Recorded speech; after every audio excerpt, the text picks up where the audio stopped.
Gue memulai dari hal yang kayaknya hampir semua pengusaha fried chicken pernah ngerasain. Itu loh, momen jam 9 atau 10 malam, fryer dimatiin. Terus karyawan buka valve minyak, kan yang keluar warnanya hitam banget. Bukan hitam karena kecap ya, tapi hitam karena tepung gosong, serpihan bumbu, dan minyak yang udah disiksa seharian. Dan biasanya, begitu lihat warna itu, kepala langsung berat. Bukan karena capek, tapi karena mikir, harus beli minyak baru lagi nih. Padahal usaha nggak salah apa-apa. Toko rame, ayam kejual, tapi mood bisa anjlok cuma gara-gara satu hal. Minyaknya rusak lagi. Yang lucu, masalah ini tuh semua owner tahu. Tapi semua juga kayak, ya udahlah, mau gimana lagi. Yang ada tiap malam marahin karyawan. Ini kok disaringnya asal-asalan sih? Padahal karyawan juga sebenarnya takut. Pegang minyak panas, terus yang mereka lakukan seadanya aja. Belum lagi kalau harga minyak naik. Itu bikin stresnya beda level. Kayak hilang kendali atas bisnis sendiri. Karena mau buka toko atau enggak, minyak harus beli. Kalau mahal, ya terima aja. Dan yang bikin tambah kesal, tanda rasa ayam itu nggak pernah benar-benar konsisten kalau minyaknya nggak beres. Hari ini crunchy, besok agak langu.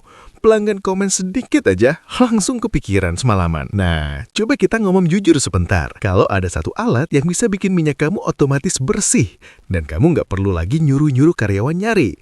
Dan minyak yang tadinya cuma tahan 1 hari bisa tahan 3-5 hari. Karena sebenarnya, yang dicari itu bukan cuma minyak jernih. Yang dicari itu ketenangan. Tenang kalau margin aman. Tenang kalau rasa ayam stabil. Tenang kalau harga minyak naik, kamu nggak langsung kepukul. Dan deep fryer gas itu sebenarnya bukan masalah.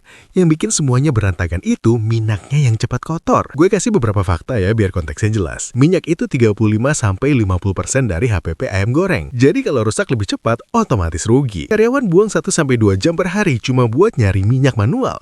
Itu waktu yang harusnya dipakai buat jaga ritme goreng. Deep fryer gas itu kerjanya selalu jatuhin tepung ke dasar. Selama masih di cold zone sih, aman.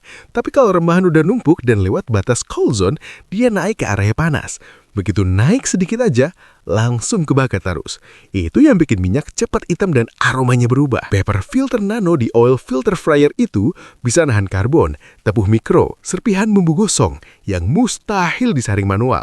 Hasil airnya, minyak bisa tahan 3-5 kali lebih lama. Dan outlet bisa hemat 2-4 juta per bulan loh. Ini hitungan beneran ya, bukan angka yang dilebih-lebihkan. Karena kuncinya cuma satu. Kotoran di minyak itu benar-benar hilang, bukan cuma dipindah-pindah. Makanya di video ini gue cuma mau ajak kamu lihat 3 hal. Kenapa minyak kamu cepat rusak? Kenapa nyaring manual gak konsisten? Gimana oil filter fryer kerja? Dan gue bahas ini bukan mau jualan, tapi karena gue udah lihat banyak banget owner fried chicken yang hidupnya jauh lebih tenang setelah masalah minyak selesai. Serius, masalah minyak itu kayak batu kecil dalam sepatu. Kecil, tapi nyebelin banget kalau dibiarkan. Bayangin kondisi kamu kalau masalah minyak ini nggak ada lagi. Minyak bersih tiap hari, rasa stabil, karyawan fokus, hemat jutaan. Dan yang paling kerasa, kamu akhirnya punya kontrol penuh atas dapurmu sendiri. Karena usaha fried chicken itu sederhana, kalau minyaknya beres, setengah dari masalah dapur juga ikut hilang. Jadi kalau kamu selama ini deg-degan lihat minyak hitam tiap malam, dan capek marahin karyawan, dan gak suka perasaan bisnis gue dikendalikan harga banyak, mungkin sudah waktunya kamu cobain sistem yang bikin semuanya otomatis. Supaya kamu bisa fokus ke hal yang lebih penting, jualan stabil, ekspansi, dan tidur yang lebih tenang. Gak usah buru-buru ambil keputusan, konsultasi dulu aja, biar kamu dapat gambaran jelas sebelum mutusin apapun.